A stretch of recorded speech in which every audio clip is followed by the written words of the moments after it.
Zeldin for governor, one term. Someone wrote to me.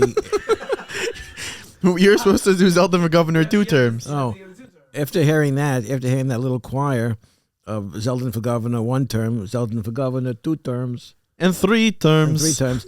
And 4 terms. Somebody wrote to me, the guys that sing Cars for Kids, they're finished. Yes. These guys are taking over. They're out of business. This group is taking over. Anyways, if you didn't see that clip. 1-800, how's it go?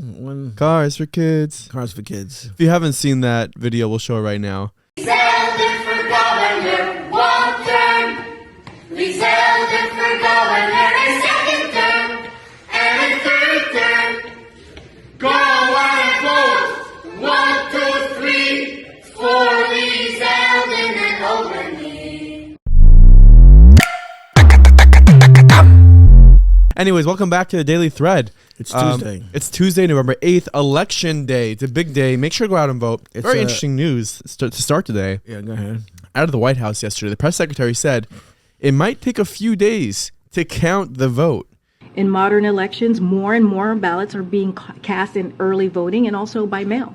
And many states don't start counting those ballots until after the polls close on November 8th.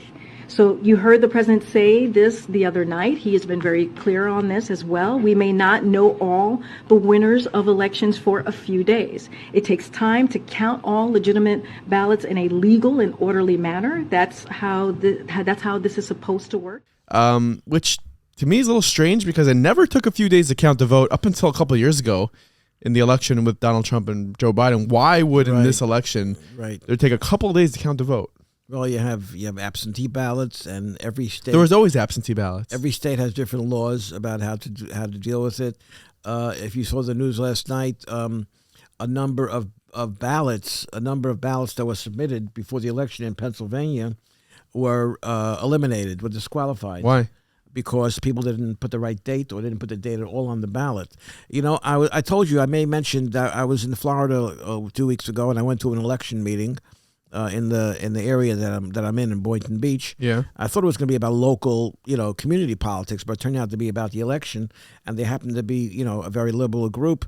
And they were talking about how Florida suppresses the vote more than any other state in the country. And I couldn't help it. I raised my hand and say, how does Florida suppress the vote? So do you know when you're going to vote in Florida, you got to put down the date, you have to print your name and sign your name. Oh my gosh. That's voter suppression. That's a lot. If you're going to vote here in New York, if you vote, if you didn't vote already, you're going to vote later today. I mean, if I vote, you have to vote. You don't have to know the date. You don't have to know the date. So in Pennsylvania, the Fetterman campaign is suing whoever they have to sue, the election board or whoever they have to sue in Pennsylvania, because they're disqualified ballots. They don't meet the criteria or the qualifications for what a legitimate ballot is supposed to be. But again, it bothers me that she would get up there and predict that there's going to be chaos in this election. And this is the first election since the 2020 election, which even if you don't think there was voter fraud, even if you don't think that the election was something that was rigged, it didn't go smooth. It didn't go well. And for whatever reason. Well, you're talking about, you're talking about hundreds of millions of people, talking about 150 million people voting, let's say, approximately. Okay. For the midterms? Yeah. Okay. Yeah, nationally. So there has to be a margin of error.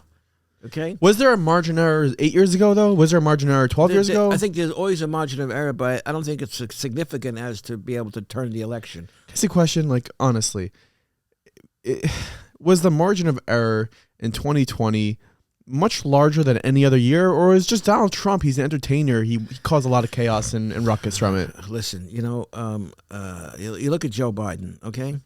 Look at him 2 years later now, and are we supposed to sit here and believe that he got 81 million people to vote for him? 12 million more people that voted for Barack Obama, who was a hot property in the Democratic Party and Democratic politics. Was he such an attractive candidate? And the people dislike Donald Trump so much that they went out in record-breaking numbers to vote for Joe Biden. What a sorry state of affairs 2 years later. Well, listen, that's the way it is, and this is a big election, the midterms election. Of course, we're here in New York, and it's a big election here. We have a big election for governor. Yeah, Lee Zeldin, Kathy Hochul. It's a big deal. It could change. It could change a lot for the New Yorkers. Yeah. Change a lot for the yeshivas. Well, hopefully we'll know by when we go start recording tomorrow morning. We'll know whether Zeldin won or not. I kind of doubt it. Well, I heard Andrew Giuliani on the radio this morning. He was analyzing early voting. He said early voting is way up in Staten Island, which is a very good indication for Zeldin. Why? Because that's wall-to-wall Zeldin country, Staten Island. Is it? And other areas, he said it was down as compared to 2020. The number of people that voted early. And in Staten Island, it was way up, and that's a very good indication of hopefully things to come in the next 24 hours. Well, this tweet just came out this morning.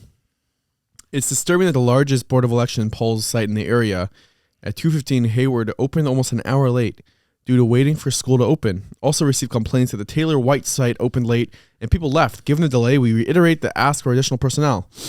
This is from the UJO of Williamsburg. That's now even more important to give every voter the chance to cast their ballot with undue hardship. We're hearing of voters who waited this morning in the line for the second and third time and gave up. Well, that's Williamsburg, right? That's Williamsburg in Brooklyn, and that's an important community in terms of this election. I'm not going to say that the final outcome is going to be determined by the vote in Williamsburg, but if it's very close, then that could be a very important factor. Do you think that the Hasidim especially are voting in larger numbers than ever this election? How many Hasidim do you think there are in the world? In New York. No, in New York, okay? I mean, I saw a statistic yesterday. What do you think that number is? You really want me to guess? Yeah, guess. Let me hear your guess. 200,000. No, but between 50 and 100,000, okay? I'm not that far off. The Bris Ben Absarim. So, say when God took Avraham Avinu out and showed him the stars in the sky and the sand, he said that the people of the Jewish people, the nation that you're leading, is going to be like the stars of the heaven, which are billions of stars, and like the sand on the ocean, on the beach, which is billions of little specks of sand. And that doesn't make any sense because look, the Jewish people are the smallest population-wise, are the smallest nation, the smallest population of any group in the world. So how is it that we're like compared to the stars of the heaven? So I saw many years ago, Sham Raphael Hirsch says that when you look up at the sky at night and you see the stars, you're like startled. Wow. And that's Am Yisrael. That's the Jewish people. So if you say there's 50 to 100,000 people, Orthodox Jews, let's say Hasidim, if you want to focus in on that, if you say there's 50 to 100,000, it's not really about the numbers, but the impact. In terms about that's the attention. And look at the attention that they grab. It's such a minute number of the overall population, but they're like the stars of the heaven. And everyone needs to vote. Everyone needs to vote. Again, there's a really strong push this year. I saw a status the other day from Tzvi Yaakov Stein that said that it's even if it means stopping learning. Because the Rabbanim came out and said, or Shmuel Kamenetsky, and they all said that you need to go vote. If it means you take off from Seder, you need to go vote. I don't know if yeshivas are doing this, but they should bus their students to the polling stations. I saw Rabbi Yisrael Reisman from Yeshiva Torah Vodaas said yesterday in a video that was making the rounds that he's, he can't endorse anybody because of his position, but all he can say is you should vote for the best man. Huh? He said that? Yeah. That's actually funny. I can give you that video if you want. It's on my status, actually. Oh, really? Look at you. You don't even check my status. You learned how to post statuses. I'm just trying to get my Waze to work in my car on Apple CarPlay on my Bluetooth. If anybody could help my father figure out his Waze in his car. I don't know why you guys can't do it. I tried. First of all, I tried. You call that trying? Just in, by the way, the Powerball last night, the drawing was $1.9 billion. Come on, what's going on with that? What do you think? Is that first of all, there's delay. Well, they were counting the amount of the absentee ballots. I don't know. They were counting. I guess it's a lot of people who are buying lottery tickets, and there's a delay in putting out the numbers, and nobody won. So it's up to $2.3 billion. Now we spoke about this last week about what would you do with $700 million. I think at this point it's way higher. I was on a group last night and everyone was discussing, well, you take the lump sum, let's say it's $900 million. What are you doing with $900 million? And people were saying, well, I'm going to buy a house in Israel. I'm like, you got to think bigger. That's like $1 million, $2 million. I'm going to get a private jet. You got to think bigger than that. If I gave you $900 million, you think you could spend that in like a day? I think the bigger question is on these things. Do you let the system or the app select the numbers for you? or the machine in the store select numbers for you, or do you have certain numbers? I know people that play the same numbers every single week on every lotto, every game that there is. So do you let the app, if you have the app, or you go into the store, they automatically pick the 6 or 7 numbers for you, whatever it is, or do you have certain numbers that you think that you'll have like Ruach HaKodesh, you'll be able to come up with the right numbers that get you that win? I don't buy a ticket. But then you can't win. If you have to be in it to win it. How many tickets do you buy? First of all, I have the app on my phone. It's called Jackpot, and they're $2 a game. I could buy 5 games, and so that's I could buy 5 games. That's 5 different tickets. That's. Do you think the big thing is that I did it the last time. I did it last night. I didn't. People won millions of dollars last night. No one won $1.9 billion. Please, but millions of dollars. Please. There are a number of winners that won millions of dollars. If you have a certain combination of numbers, really? Including the Powerball number. The Powerball number is the key.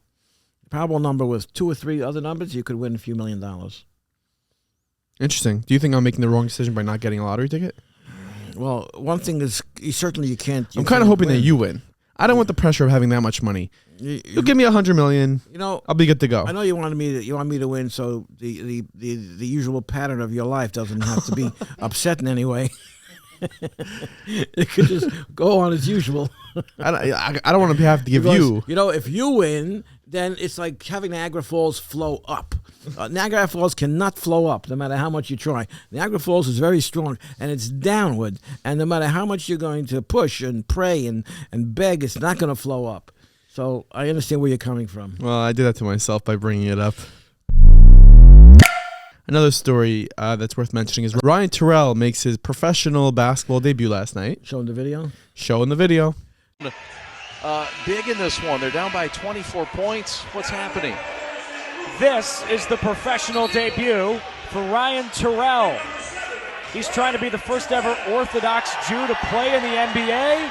He's got the branded yarmulke to do it, and a large contingent in this crowd are happy to see him in. This guy can ball too. Amongst all levels of collegiate basketball last year, he led the country in scoring. So he made history. He's on a farm team, or whatever they call it, G League, of the Detroit Pistons, and he was wearing a yarmulke. He was on the court, branded. Why should that be such big news? That he's wearing a yarmulke on the court? Do we know there's how many players are in the NBA? I don't know, 400 or 500 players in the NBA. Do we know the religious affiliation of what they believe in, except for Kyrie Irving, of course? Do we know what all of them believe, what their faith is, whether they are Jewish, whether they're not Jewish, whether they go to church, don't go to church, whether they're atheists? We don't know anything about them. This kid with the yarmulke, we know everything about him all of a sudden.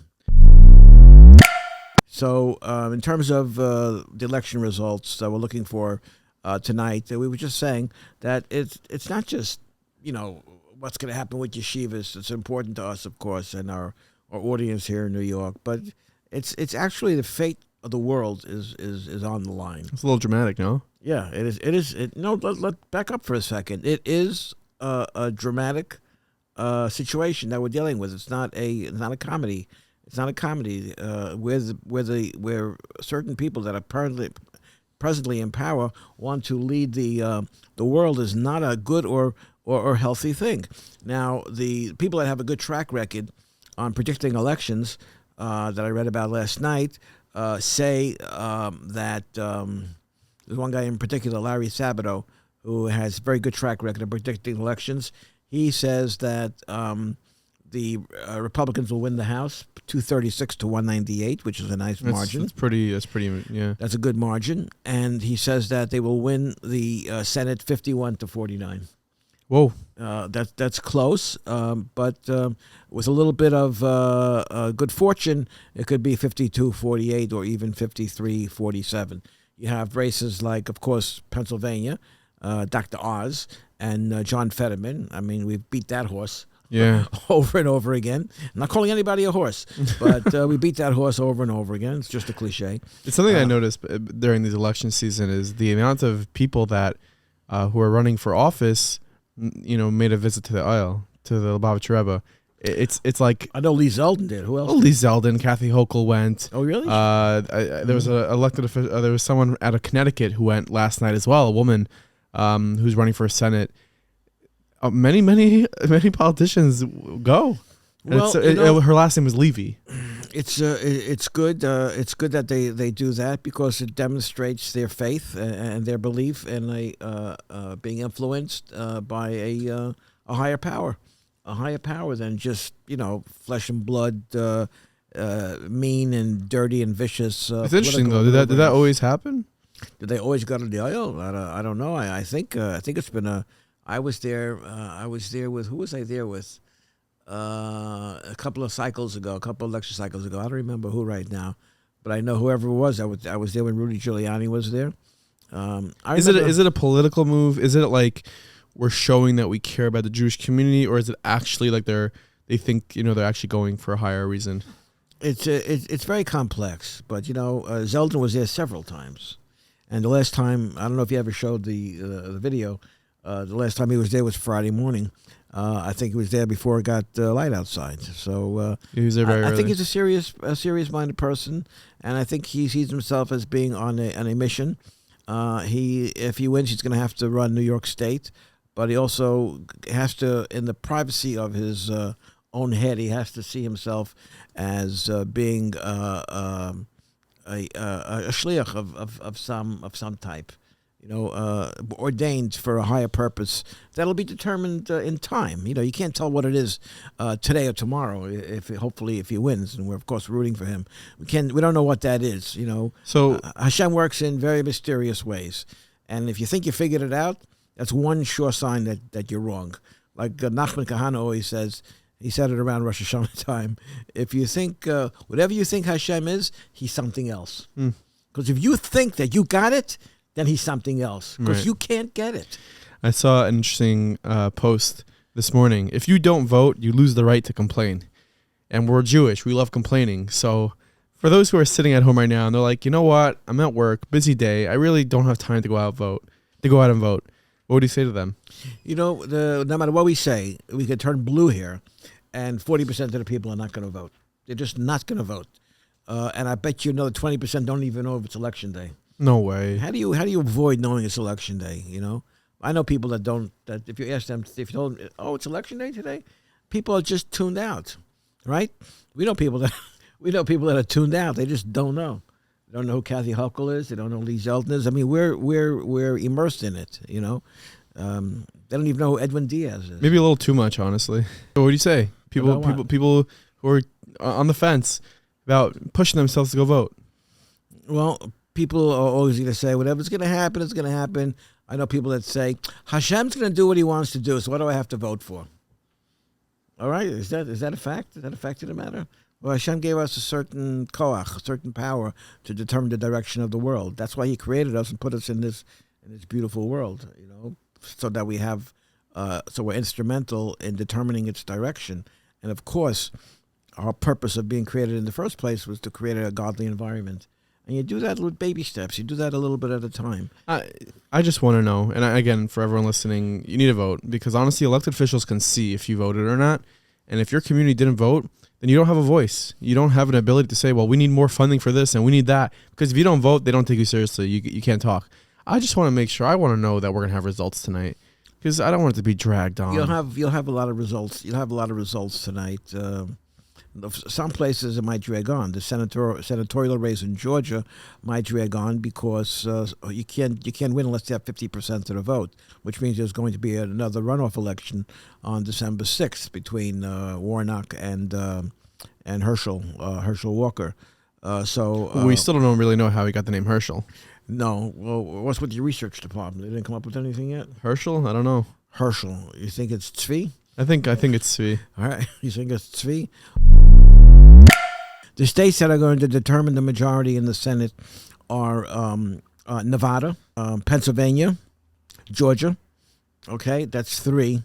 That's three that I can think of off the top of my head right now. There's one or two others where it's a toss-up. Right now, those that predict elections are saying that we're talking about very, very close races. And believe me, if we could have full confidence in the electoral process and know who the winner is, that'd be great. But behind my mind, I'm bothered. I have to tell you, I'm bothered by the possibility of people playing with the numbers. Why do you think that's going to happen? You know, again? they say these days. You know what the most important part of the voting process is? It's not who votes; it's who counts the votes. You know, who's counting the votes? Who is counting the votes? I don't know who's counting the votes. I'm afraid. The big question to me is, why are these races so close? The country is going down the tubes in a hurry. And why does even a Shiloh? What's the Shiloh? You know, what's the Shiloh? Just these guys, the Republicans have to take control. Give them a chance. If they mess up, then 2 years from now, you vote them out and you vote the other people in. I think it's honestly. I was driving the other day in Brooklyn, and I see people. I don't know. It's a good question, but I see people walking in the street with masks on, like in the street, like almost everybody. And you're kind of, I'm asking myself, like, what are they wearing masks? Like 17-year-olds, 20-year-olds. And why are they doing that? They're doing it because that's what they do. They saw in the news. They never stopped doing it. So why are people voting for officials that didn't perform well and the country's down the tubes? They're voting for them because they always voted for them. They're voting for them because they go and it's Democrat and they're voting down the Democrat line. They're not thinking, oh, this guy really didn't do well the last time. People need to think for themselves. They need to really dig deep and go to the polls and you know, Dov Hikind voted Democrat for his whole life. But him and his wife this year, they're voting Republican. He says that he's still a Democrat. It doesn't change the fact that he's a Democrat. But you have to vote for the proper person that's going to lead us properly. Why people are still wearing masks? I forget who it was. A guy from Hollywood said that 80 to 90 million people in the United States are just dumb. Who said that? What? Who said that? I'll tell you in a second. Look it up. Look at just Google. 80 to 90 million people in the United States are dumb. Yeah. I thought it'd be more than that. No. What, 300 million? Everybody? I don't know. But anyways, there's a big push. There's a big push on social media. There's a big push in every single community to go out and vote. Hopefully, we'll be able to update our listeners. We'll have a WhatsApp status up and running, an account, the Daily Thread.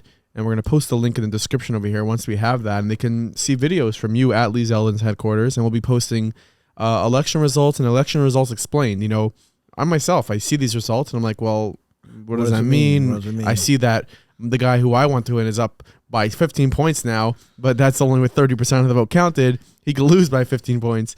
A lot changes, and you have to really know how to read the votes. And we hope to bring that to you tonight. So stay tuned to the description. We'll have a link where you can, you know, follow along.